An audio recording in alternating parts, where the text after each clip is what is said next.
Pak? Inilah kelemahan orang tua kadang-kadang. Mau dijaga terlalu over protektif. Ujungnya begitu.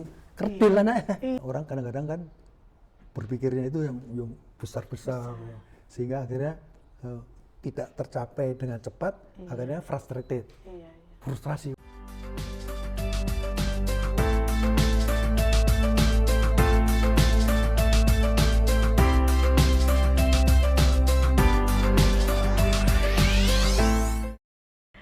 Assalamualaikum warahmatullahi wabarakatuh. Jumpa lagi dengan saya Rifdayani di podcast Balai Diklat Keagamaan Medan. Di mana pada hari ini kita akan membahas tentang psikologi pendidikan dan psikologi positif. Tentunya ada bintang tamu yang datang pada hari ini yang kita undang. Dia adalah Bapak Dr. Thomas Subarso, psikolog. Oke, kita jumpa dengan Bapak Dr. Thomas Subarso, psikolog ya. Selamat datang Pak di Balai Diklat Keagamaan Medan. Di podcast kita kali ini membahas tentang psikologi positif. Apa kabar Bapak? Baik Bu, sehat-sehat. Alhamdulillah ya Pak ya. Karena psikologi positif ini sangat menarik sekali Pak. Biasanya saya kan mendengar ada psikologi belajar, psikologi pendidikan, psikologi organisasi ya Pak ya, psikologi massa. Nah ini adalah saya pikir psikologi positif. Tentunya ada apa ini dengan psikologi positif seperti itu Pak? Bisa Bapak jelaskan Pak seperti apa itu psikologi positif? Ya, sebenarnya ini merupakan cabang besar dari psikologi. Iya. Penyebutan psikologi positif sebenarnya tidak dipertentangkan dengan psikologi negatif ya. Oh gitu ya Pak ya. Iya. Jadi dulu waktu zaman setelah Perang Dunia Kedua itu semua dana itu dicurahkan khusus untuk mengatasi, meneliti tentang hambatan-hambatan psikologi. Nah terutama klinis ya. Klinis, orang disorder, orang disease. Nah, itu semua dana di sana. Nah, tapi lama-kelamaan 1960-an mulai. Kan orang sakit itu di dunia, let's say maksimum 20% lah dari kurva normal. 20% dunia. Ya, Pak. Itu orang yang sakit atau terhalang mentalnya. Tapi 80% sisanya, so what gitu. Jadi justru mereka porsi yang lebih besar dan ini membutuhkan perhatian yang khusus juga dari segi psikologi. Oleh karena itu muncullah para pakar nih, Martin Seligman lah ini, Profesor Martin Seligman. Seligman ini mulai menggagas. Jadi ranah apa yang harus dikaji oleh positif psikologi ini? Yang utama ya intinya, dia memang mengatakan psikologi itu fungsinya ada 3. Iya, Pak. Satu, nangani orang sakit. Nangani orang sakit. Tapi setelah ini selesai, terus apa? Rupanya yang kedua inilah mulai positif psikologi. Coba orang-orang yang sehat itu digali potensinya. Kemampuannya apa? Dioptimumkan sebagai pribadi yang utuh gitu. Nah, lalu ditemukanlah beberapa teknik untuk menggali ini. Kemudian potensi itu harus dikembangkan, diledakkan, sehingga menjadi pribadi yang utuh. Inilah sebenarnya tujuan utama positif psikologi. Oh itu ya Pak. Jadi bergerak daripada selama ini kita hanya melihat bahwa psikologi itu melihat hanya yang 20% saja ya Pak ya, yang mengalami katakanlah mental hambatan mental, gangguan. Ya, Pak, ya. Nah yang 80% inilah yang perlu diperhatikan. Nah itu ya Pak yang namanya psikologi positif. Oke. Jadi porsinya justru lebih besar. Lebih besar ya Pak. Lebih besar. Tantangannya lebih besar, marketnya lebih besar. Jadi harusnya lebih banyak yang terjun kemari. Dan jangan lupa belakangan itu justru penanganan psikoterapi, menggunakan juga positif psikologi. Terapi dengan psikologi positif. Jadi contoh lah, contoh ya Pak. Orang yang stres, kok dia ada gangguan stres, digalilah sebenarnya tujuan hidup kamu apa. Nah, mulai digali dari situ, Pak. diluruskan, dibenahi gitu. Akhirnya dituntun sampai dia menemukan kembali, kemudian tujuan hidup ini, apakah Anda berkembang dalam kehidupan Anda, tujuannya pasti, kalau itu dicapai, ujungnya kayak sembuh juga akhirnya. Iya, Pak. Jadi psikoterapi tidak melulu persis seperti metode-metode sebelumnya itu, kausa primanya apa, kemudian bagaimana intervensinya apa, tapi justru psikologi positif masuk gitu, dilihat potensinya apa sih orang ini. Jadi seperti kuali lah. Kalau dia diisi dengan hal yang positif, yang negatif akan tersingkir otomatis. Nah itu konsepnya, salah satu. Jadi walaupun dia mengalami katakanlah yang mental gangguan terhambat, tetapi dilihat positifnya apa sih yang dia miliki, kompetensi apa. Nah itulah yang dimunculkan gitu ya Pak ya. Pompakan itulah. Iya, psikologi positif itu. Dan melalui mungkin coaching-coaching ya Pak yang menanyakan tentang bagaimana rencana dia ke depan, apa yang akan dilakukan, nah seperti itu. Dan sebetulnya psikoterapi, konseling itu kan sama. Dialog berdua, setelah sudah ada raport bagus, saling percaya, dia akan membuka sebenarnya gini-gini. Lah mudah sekali kita untuk menggiring. Masuk ke dalamnya ya Pak ya. Sebetulnya potensi ibu apa? Nah, memang sekarang tool, alat-alat tes itu udah banyak untuk menggali strength apa yang kita miliki sebagai pribadi. Pak. Gitu. Oh jadi kalau kira-kira manfaat dari psikologi positif itu di masyarakat apa Pak? Nah, justru sekarang ini kalau menurut pandangan saya, justru masyarakat akan sangat terbantu dengan hanya coba kita gali potensi, kemampuan, strength apa yang ada pada masing-masing, kita kembangkan. Nah, setelah kita kembangkan, oke lah, di dalam teori itu ada 24, tapi mungkin pilih aja 5-4 yang agak mayor gitu, yang utama. Kemudian inilah yang dikembangkan, dikuatkan. Kalau ini semakin detail, semakin kuat, otomatis pribadi akan menjadi pribadi utuh. Yang namanya pribadi utuh itu seperti apa? Nah, jadi sebenarnya kita tahu juga bahwa Yang Maha Kuasa itu menciptakan kita itu dahsyat luar biasa. Benar. Apalagi waktu kita belajar mengenai neuropsikologi otak kita. Oh, seperti ini otak.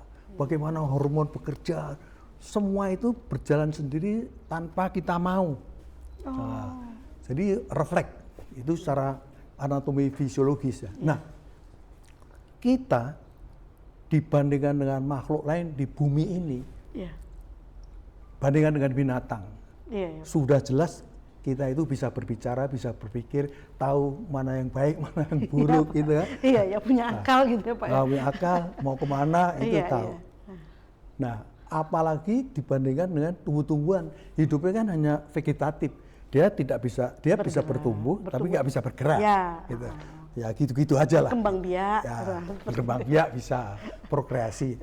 Jadi unsur itu ada pada manusia. Yang binatang ya ada, yang tumbuhannya ada, tetapi kita sangat dilengkapi. Dalam video saya agak detail mengenai sebenarnya trilogi otak kita ya.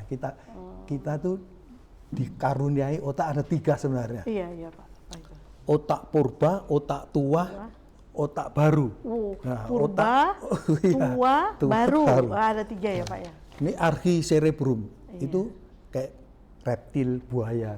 Dia hanya teritori saya pertahankan. Kalau ada musuh yang merebut makanan, dia serang gitu ya. Dia serang, hanya itu. Dan itu insting ya, insting, otomatis gitu.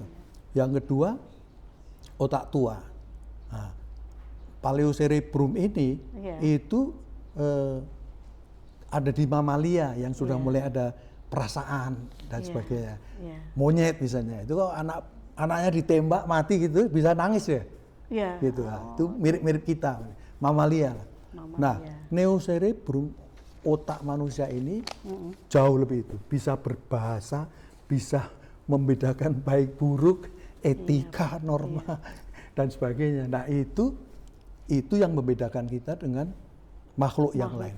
Inilah makhluk tertinggi. Jadi sebenarnya positif psikologi itu akan mendukung bagaimana manifestasi pribadi individu itu menjadi makhluk ciptaan yang tertinggi di bumi ini. Nggak maling, nggak korupsi, nggak dengki. Seperti itu ya Pak ya. Jadi tujuan dari psikologi positif itu orang itu arahnya menjadi berkarakter yang baik. Betul, ya Pak. betul. Jadi orang-orang yang sudah memahami ya Pak psikologi positif itu akhir tujuannya bagaimana itu? Ya, jadi biasanya dia tahu. Iya. Ini buku dari Profesor Martin Seligman ya. Iya. Nah, ini buku apa ya? Ini kamusnya positif psychology. Character strength and virtue. Jadi apa sebetulnya strength, kekuatan kita pada diri kita masing-masing.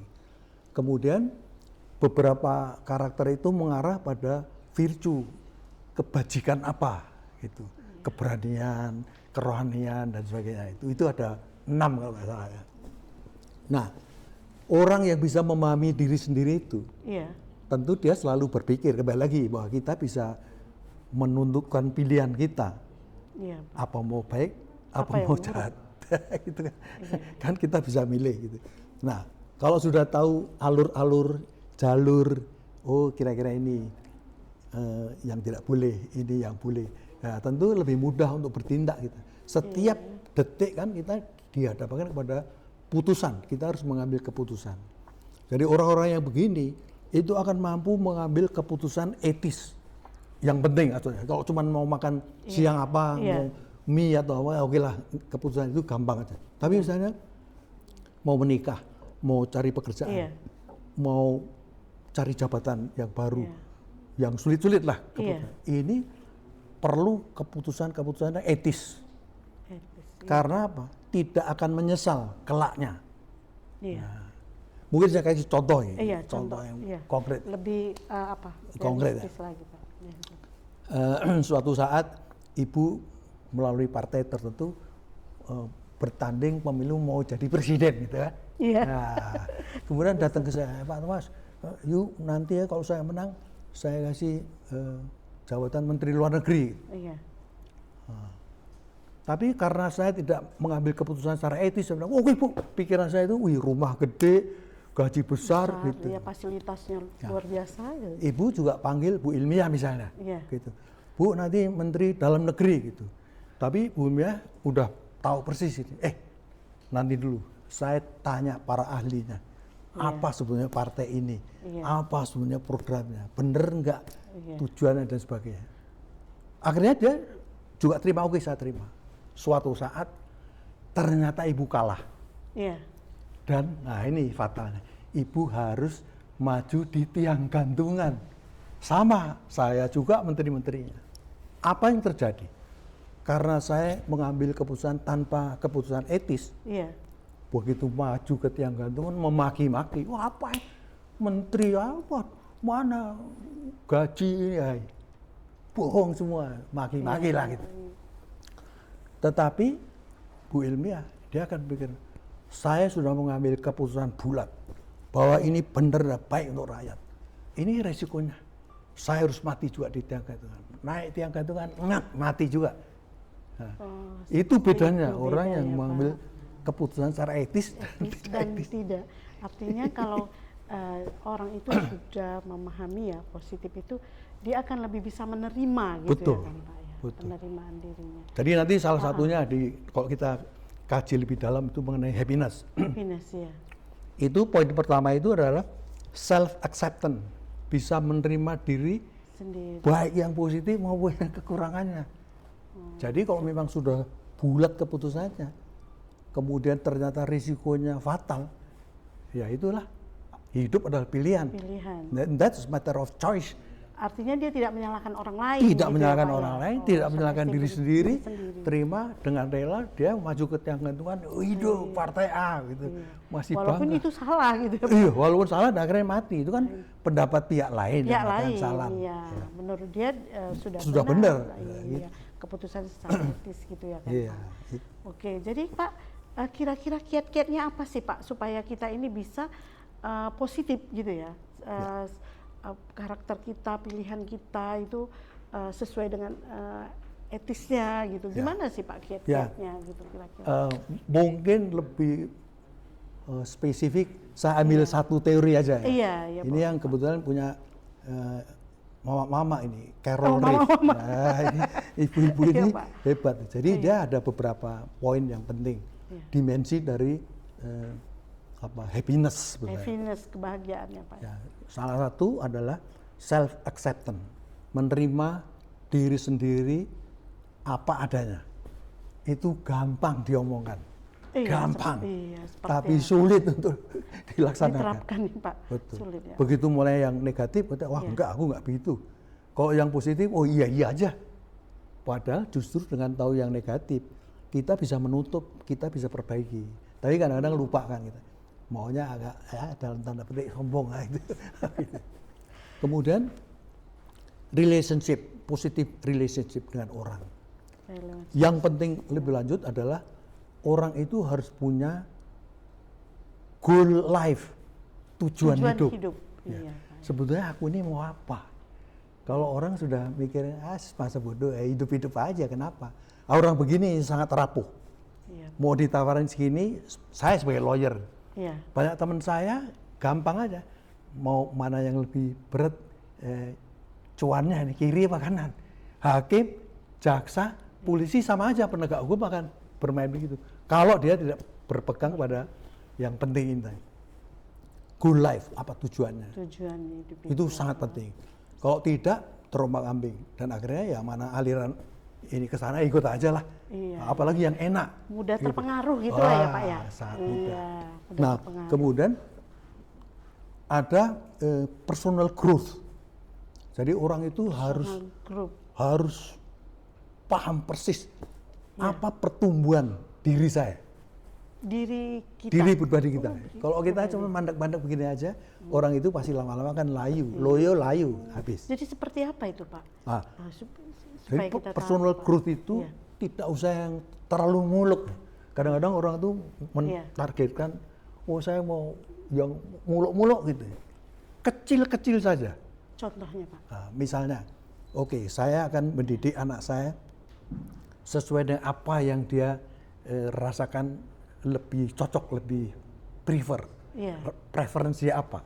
Keinginan. Jangan, saya mau anak saya jadi dokter. Wah nanti dia mati-matian jadi dokter, padahal dia nggak mau. Dia serahkan ijazah, Pak ini selesai nih dokternya, saya mau ambil seni, mabuk kita. Rugi 2 kali kita ya Pak. Betul, waktu, tenaga, biaya. Jadi ini yang penting, ada personal growth ya. Orang kadang-kadang kan berpikirnya itu yang besar-besar, ya. Sehingga akhirnya tidak tercapai dengan cepat, akhirnya frustrated. Frustrasi kok susah kali, padahal kalau kita kecil-kecil aja. Oh ternyata saya bisa memperbaiki AC. Banggalah sama diri sendiri. Kita harus memberi penghargaan ya Pak ya. Kalau saya berhasil misalnya, ini cucu saya ada autis, kemudian saya bisa merawat, bisa kasih terapi, gini bagus. Berilah hadiah pada diri saya, beli sabuk yang agak mahal sedikit. Ini hadiah, ini hadiah dari jadi appreciation saya gitu ya Pak ya. Terhadap diri sendiri. Itu salah satu yang konkret, mudah, murah, tetapi terasa. Artinya kita Pak harus selalu memberi penghargaan kepada diri kita, walaupun pencapaian itu kecil. Betul. Betul. Gitu ya Pak ya. Kan orang kadang-kadang dihargai aja, dipuji aja, risih gitu. Enggak lah. Itu juga nggak bener. Itu budaya Indonesia Pak. Merasa aduh gimana ya gitu. Itu sebenarnya ada soal lain gitu, mengenai sikap.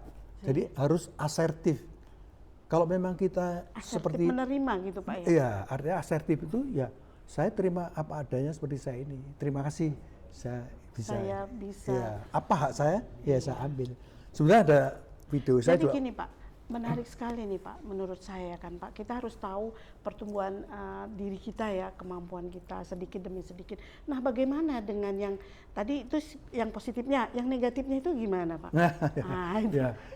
Ini cara berpikir kita mesti kita balik kadang-kadang. Jangan berpikir yang negatif dulu. dulu. Iya. Dulu. Jadi salah satu psikoterapi untuk ASD aja. Iya. Anak ini kan terhambat bicara. Iya. Nggak ada vokabulari kosakata. Ada kata-kata yang produksi dia sendiri yang tidak bermakna. Iya. Bagaimana caranya? Iya. Diguyur, ditekan dengan semua kata-kata yang normal kita beri. Ini apa? Botol, ini buku, terus pakaian, jenis pakaian ditunjukkan, jenis makanan, permainan ditunjukkan. Itu tadi seperti tadi. Tempat yang berisi aneh-aneh tadi itu kita tekan, kita isi sepenuh-penuhnya teko ini dengan kata-kata yang benar. Iya. Akhirnya yang tidak benar nggak akan muncul, terdesak dia. Nah, jadi konsepnya hanya mudah sebenarnya, nggak usah dipikir negatifnya. Kita pun, waduh, saya kok pemalu, nggak usah dipikir pemalunya. Iya. Lihat apa kemungkinannya. Saya tiap hari cari teman satu baru, ya. Teman satu aja. Oh dapat satu, oh besok dapat satu lagi. Sudah sebulan udah dapat 30, udah banyak ya. Lupa kita sama pemalu kita. Oh artinya begini Pak, kita punya kepribadian istilahnya yang negatif gitu ya Pak. Ya. Pemalu, pemarah, tapi tidak usah kita pikirkan gitu ya. Kalau kita fokus ke negatif, nggak kelar-kelar. Iya betul-betul. Jadi yang positif aja selalu kita pikirkan ya Pak. Oh aku misal contoh ya Pak untuk di sekolah aja ya di pendidikan kita pendidikan ya Pak. Contoh seorang siswa kita membimbing tidak selalu mengungkapkan kekurangan-kekurangannya ya Pak ya. Tetap yang positifnya. Betul. Misalnya dia tidak pandai berhitung, tetapi dia pandai menulis. Kita selalu mengarahkan yang pandainya ini ya Pak ya. Betul. Oh coba kamu tuliskan ini, wih bagus sekali tulisanmu. Betul. Aduh, coba buat puisi, coba buat artikel-artikel seperti itu ya barangkali ya Pak ya. Oh luar biasa. Dan itu kan sekali. pride, harga diri dia. Iya. Akan membesar, iya, akan meningkat. Tentunya setelah harga dirinya naik, dia akan mudah yang lain tadi. Dia akan gembira ya kan Pak. Nanti diajari ngitung itu matematik tuh, oh begini tuh rupanya. Iya, karena dia sudah bahagia, sudah gembira, menerima sesuatu ilmu yang baru dengan mudah ya kan. Dengan mudah. Oh begitu ya Pak. Jadi kira-kira Pak saran-saran Bapak kepada guru, ya tentunya yang mereka memang langsung berhadapan dengan peserta didik ya Pak, itu seperti apa? Ya, memang saya lama sebagai dosen ya. Iya, dosen perguruan tinggi, itu jauh lebih mudah ketimbang guru TK. Oh iya Pak. Jauh lebih mudah. Iya, kalau sama mahasiswa kita ngobrol aja, kita suruh cari bahan. Tapi kalau sama anak TK itu kan tempat pembentukan karakter ya Pak. Ya. Kalau saya katakan kosong bahwa, betul kan? Iya, kalau saya Pak melihat guru-guru TK itu adalah pahlawan pembentuk karakter Pak. Saya selalu mengatakan itu pada mereka ya kan Pak. Jadi guru SD pun masih seperti itu, tapi kalau udah SMP sudah mulai berapa persen saja ya Pak yang diajarkan kepada siswa, mereka bisa cari sendiri juga gitu. Jadi kira-kira Pak apalah pesan Bapak, saran Bapak kepada guru-guru TK inilah, guru TK, guru SD gimana Pak? Jadi konsep dasar proses belajar mengajar itu sebenarnya kan BMOD ya, behavior modification. Mengubah perilaku nggak tahu menjadi tahu dan sebagainya. Dan kita tahu kan ada triloginya juga, mulai dari kognitif, afektif, psikomotorik. Nah, guru memang harus tahu kalau anak ini kira-kira potensinya di mana gitu. Ya, kognisinya oke, kita anggap sudah oke, rata-rata kita tes. Kemudian kapasitas potensi mana. Nah, bagaimana caranya itu dibentuk, diarahkan sesuai ya mungkin kurikulum, tetapi ingat ini kan baru tahu. Kemudian dia masuk ke sini, tahu mau. Baru ini ke tangan, laku. Oh gitu. Jadi, ya tahu, mau, lakukan. Ya, jadi kalau gitu ya, Pak. Kita tahu tapi nggak mau, percuma. Nggak bisa laksana gitu ya Pak ya. Kita tahu mau tapi nggak laku, nggak dilakukan. Karena masih bentuk sikap saja ya Pak. Iya betul. Nah, jadi bagaimana anak ini dalam proses belajar mengajar itu diarahkan ketiga ini menyatu. antara tahu, mau, dan laku. Perilaku. Ayo belajar, ayo gunting ini. Ada yang diem aja, mulai. Iya. Tidak usah kembali, tidak usah terlalu muluk-muluk. Iya. Itu yang kadang-kadang kita tersesat, semuanya mau yang besar-besar, yang muluk-muluk gitu. Iya, misalnya kepada peserta didiknya harus bisa semua gitu. Padahal belum tentu ya kan Pak ya. Dan ini salah satu yang harus stroke. Ya. Stroke itu pengertiannya bisa stroke. Kalau orang mesin bilang stroke itu langkah ya. 4 stroke, 4 langkah mobil. Nah, gitu. Kalau orang medis stroke itu orang lumpuh ya. Oh, lumpuh ya. Tapi kok psikologi stroke itu adalah dukungan moral, dukungan mental. Nah, stroke itu ada yang positif. Wah, bagus. Wah, dikasih permen. Wah, dipuji. Reward ya Pak ya. Dilus-lus punggungnya. Gitu. Nah, itu dipeluk. Itu stroke positif. Ada stroke negatif. Oh, ini nggak boleh ya. Ini tidak boleh dilakukan, harusnya begini-begini. Negatif dia. Oh, negatifnya menyalahkan kan itu. Oh, tidak boleh dilakukan kata-kata tidak itu ya Pak. Ya. Nah, tetapi yang ketiga ini adalah stroke indifference. Artinya tidak berikan stroke sama sekali. Jadi dibiarkan aja. Nah. Itu bagaimana tuh? Nah, saya kasih contoh nih. Iya. Seorang manajer HRD. Iya. Ambil rekrut sekretaris baru, cantik, pakaian bagus, ini pinter. 3 bulan pertama masa percobaan. Ditengok tidak, diajak ngomong tidak, ditanya tidak, ditegur tidak, masa bodoh situ. Saya yakin sebelum probation period 3 bulan pamit ya. Aku nggak diorangkan di sini. Iya benar. Dianggap apa aku? Iya, diabaikan sepertinya ya kan Pak. Nah, itu stroke indifferent. Itu justru lebih jahat ketimbang stroke negatif. Itu nggak boleh yang begitu, harus begini penerapannya. Itu masih lebih bagus. Masih ada reaksi gitu ya. Artinya seorang guru itu kepada peserta didik itu harus memberi reaksi baik, reward ya. Reward. Diusahakan lebih banyak reward ya Pak. Betul. Diusahakan perbanyak stroke positif dengan berbagai jenis. Nah, kelemahan utama orang Indonesia, kenapa dipuji kok dia menghindar-hindar? Pada waktu kecil dia sendiri tidak mendapatkan stroke positif pada lingkungannya. Pada waktu gede dia juga pelit sekali. Mahal ini. Untuk dirinya ya Pak ya. Jadi saran Bapak mungkin kepada guru dan kepada orang tua sering-seringlah memberikan stroke positif atau reward ya Pak ya, atau pujian lah. Pujian, penghargaan, hadiah seperti itu ya Pak ya. Itu akan membentuk diri, kebanggaan kepada diri si anak. Dia merasa diberi confidence, yakin, kekuatan gitu ya Pak ya.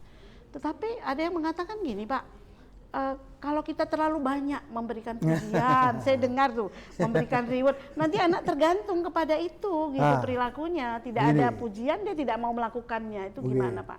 Jadi memang psikoedukasi mulai dari kecil ya. Memang harus pas, tepat waktu, tepat orang, tepat materi, hal apa yang mau dipuji, itu harus tepat. Tepat waktu, tepat orang, tepat tempat, hal apa yang dipuji. Karena apa? Kita memberi pujian kan nggak keluar uang. Kok pelit amat gitu. Jadi perbanyak aja. Dielus-elus di punggung anak dari bayi, dielus-elus punggung. Ini stroke positif. Oh, positif ya Pak. Positif, sangat positif. Gitu. Jadi pernah kasus di UI ya. Ada bayi meninggal di sampah. Tapi itu anak yang unwanted. Anak orang kaya sama orang kaya lahir akan dibuang. Apa bentuknya? Meringis ya, sedih gitu. Nah, gitu ya, satu lagi dibandingkan dengan anak orang miskin, dua-dua wanted child, karena marasmus, kurang makan gizi, meninggal juga. Apa bentuk mukanya? Senyum. Lebih bahagia ya Pak. Oh berarti memang secara medis itu ada linknya juga. Jadi bisa dikatakan Pak bahwa kasih sayang, pelukan itu akan membentuk mental yang baik. Betul. Ya. Dan itu berpengaruh kepada fisik. Betul. Gitu ya, Pak, ya? Betul. Betul. Itulah linknya bagaimana antara psikologi dengan fisik ya. Fisik ya Pak ya. Jadi gitu. Jadi kira-kira menurut Bapak bagaimana sih aplikasi ya penerapan positif di kehidupan sehari-hari itu tadi sudah ya kepada guru sebaiknya selalu memberi penghargaan, selalulah merespon anak. Baik dia respon positif tapi itu sebaiknya lebih banyak daripada yang stroke tadi ya Pak, stroke negatif itu diusahakan dengan yang tidak negatif. Gimana Pak? Ya. Tidak, kan ada itu dikatakan kita kepada anak itu jangan pakai bahasa negatif, diganti dengan pernyataan yang positif, seperti itu. Ya, itu, ya Pak ya. Itu memang pembentukan bagaimana anak bergerak. Kalau di dalam benaknya itu terlalu banyak vocabulary, jangan ini, jangan itu, jangan ini, tidak ini, akhirnya takut. Mau di sini takut. Iya. Biarkan dia bereksplorasi. Oh ya, saya ada dengar itu Pak, cerita tentang gajah ya Pak, anak gajah. Anak gajah itu dari kecil itu diikat itu ya, diikat itu kan ada itu ya, diikat di kerangkeng. Nah setelah jadi dia tidak bisa bergerak. Nah setelah besar dia sebenarnya bisa melepaskan kerangkeng itu, tapi dia tidak mau karena dia sudah terbiasa. Dia merasa nggak mampu, ya udah sini aja. Nah itu maksud Bapak mungkin seperti itu ya Jadi, Pak ya. Jadi bahkan si gajah yang diikat itu talinya sudah dilepas. Iya, dia tidak mau. Dia di sini aja. Nah itu ya, makanya manusia juga kalau terlalu banyak dikekang juga seperti itu ya Pak ya, semakin. Cuman kan orang tua kadang-kadang terlalu khawatir. Nanti jangan-jangan nanti kan nanti. Itu persoalannya. Tapi kalau diamati, dijaga, ini suwet. Biarkan aja. Kalau sudah berbahaya baru kita ambil. Pisau diambil, pegang langsung ya Pak. Tidak, jangan. Wah, kalau udah gitu terkejut anaknya kan Pak. Iya.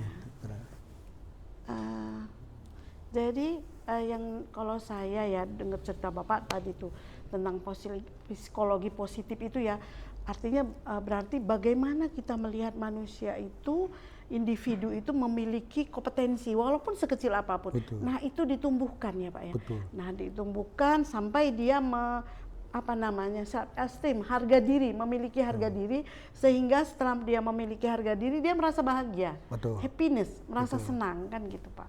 Nah tentunya itu mungkin dari kesimpulan saya. Jadi bagaimana kalau kita lihat ya Pak, bagaimana seseorang itu masyarakat lah ya, supaya mereka tahu bahwa mereka itu harus menghargai setiap anaknya, walaupun misalnya seperti ini, anaknya itu di rumah itu hanya bisa menyapu gitu ya Pak ya. Kalau zaman sekarang ini kan anak-anak itu lebih banyak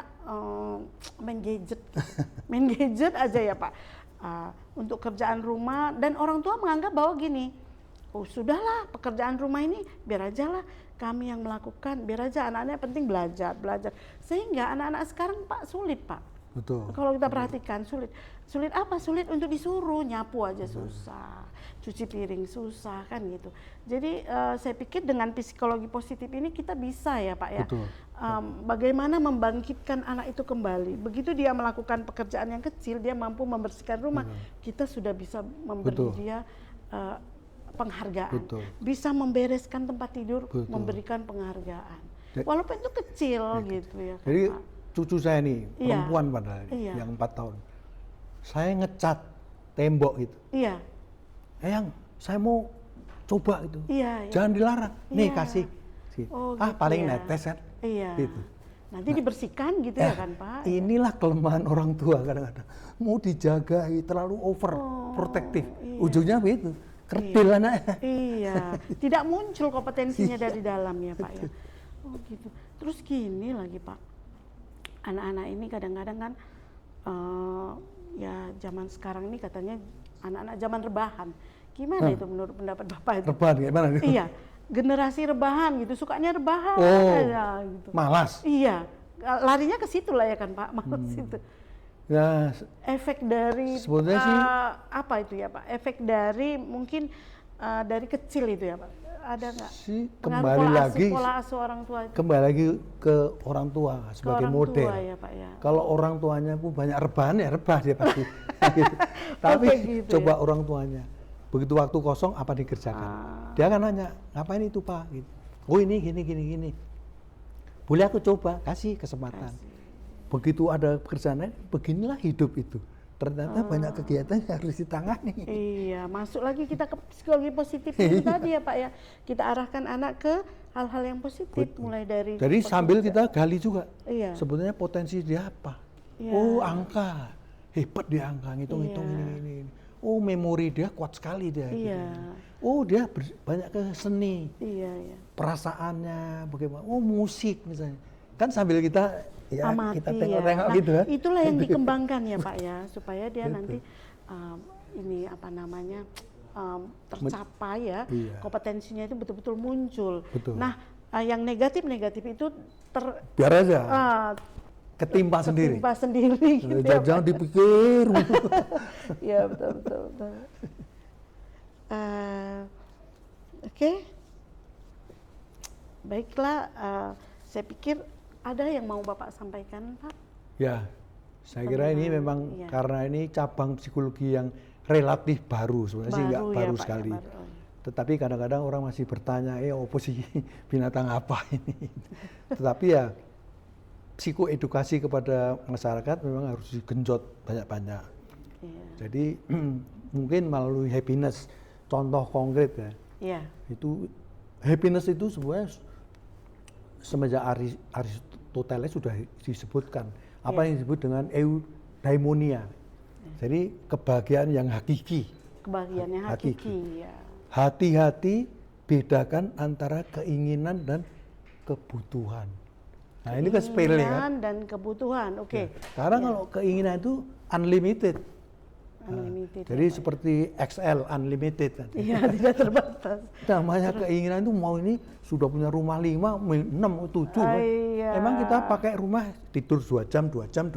Enggak juga. Enggak, hanya keinginan ya Pak ya. Tapi kebutuhan. Need-nya apa? Itu 350 tahun sebelum Masehi sudah dimunculkan Aristoteles. Dan ini sebetulnya profesor ini juga menggali dari situ. Dari situ. Apa sih sebetulnya yang disebut dengan eudaimonia, kebahagiaan yang hakiki itu seperti apa? Kalau ketemu itu, mau kere, mau miskin, aku nggak mau korupsi, begini juga bahagia aku. Iya. Atau dipengaruhi juga ada goal life tadi itu ya Pak? Oh, betul. Need dan goal life, gitu ya kan? Padahal goalnya muluk-muluk yang enggak. Nih saya kasih contoh ekstrim ya Bu. Iya. Waktu di Jakarta, saya ingin meneliti apa sih sebenarnya gelandangan itu sebenarnya happiness-nya seberapa. Iya. Jadi saya pakai pakaian lusuh ini yang penting bawa KTP ya. Iya. Bapak jadi seperti bahaya, mereka kan? ya. Bawa koran, pakai sandal jepit jelek. Iya. Saya tidurlah sama mereka itu satu keluarga. Oh. Saya lihat dia ngumpulin makanan bekas-bekas dari restoran-restoran dia. Iya. Kemudian dipilih-pilih, dibersihkan. Kemudian dibagi-bagi makan. Waduh, saya bilang nikmat sekali makannya. Melirik-lirik kan gitu. Iya. Nggak 10 menit dia tidur sudah ngorok. Oh. Saya sampai pagi nggak tidur. Ada tikus kayak kacau bau ini. Aduh. Coba kalau ditanya, happiness Bapak sebenarnya berapa sih? 1 sampai 10. Paling dia udah 6 lah Pak. Sekarang kita tanya konglomerat. Pak ini berapa sebenarnya happiness Bapak? 1 sampai 10. Ya paling 6. Sama ujungnya. Coba. Iya. Antara gelandangan dengan konglomerat sama happiness-nya ya Pak. Harta tidak menentukan. Tidak menentukan. Bukan karena saya kere ya. Terus karena you kere aja ngomong gitu ya kan. Orang suka gitu. Enggak. Oke, Bapak, saya pikir kita sudah panjang lebar ya Pak bercerita tentang psikologi positif. Artinya psikologi positif itu sekecil apapun kompetensi kita, itulah yang kita kembangkan, kita munculkan. Sementara yang negatif itu kita tekan. Iya, betul. Supaya setelah kita mencapai apa yang goal life itu ya Pak, apa yang kita inginkan, itu akan memberi kebanggaan pada kita dan kita merasa bahagia. Betul. Mungkin gitu ya Pak ya. Betul. Baik Pak Thomas, terima kasih. Sudah begitu banyak informasi yang Bapak berikan kepada kami ya. Itu sesuatu yang membahagiakan bagi saya mendapatkan informasi hal yang baru. Semoga Allah membalas apa yang sudah Bapak berikan kepada kami. Oke. Terima kasih. Baik, para pemirsa sekalian, sudah selesai ya kita membahas psikologi positif. Saya pikir sudah paham tentang psikologi positif dan apa yang diterangkan beliau mudah-mudahan menjadi pemahaman kepada kita dan dapat kita terapkan di dalam kehidupan kita sehari-hari. Baik Pak Thomas, terima kasih ya. Terima kasih. Saya akhiri. Assalamualaikum warahmatullahi wabarakatuh. See you later, sampai ketemu lagi.